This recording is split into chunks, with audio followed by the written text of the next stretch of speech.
अब हम यहाँ पे ब्लैंकेट स्टिच बनाएंगे, लेकिन उसको हम कपड़े के साथ ज्वाइन नहीं करेंगे। ये जितना ये वाला साइज़ है फ्लावर का, उतने ही साइज़ का हम रखेंगे इसे।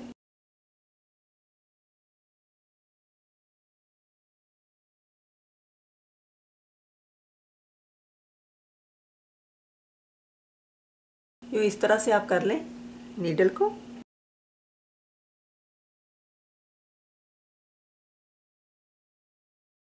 और यूँ एक ही लेवल के स्टिच ले लें आप।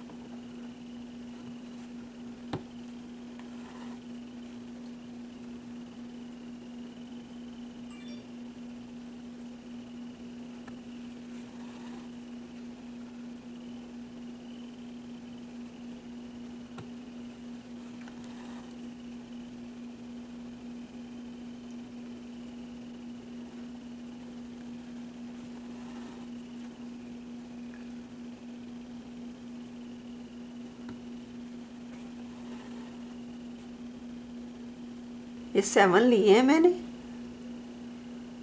अब आपने एक ही साइड से, अगर आप इस साइड से हमने यूँ स्टार्ट करना है इसे, यूँ ऐसे,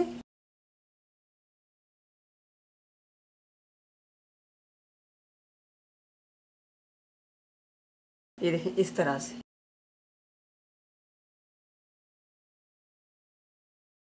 अब इस धागे को आप पीछे ले जाएं,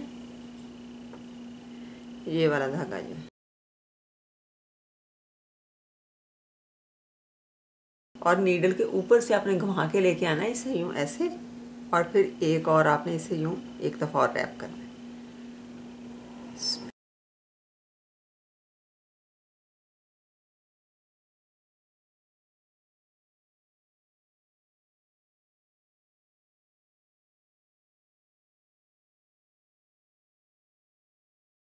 और फिर इधर हम इसमें टैग कर दें।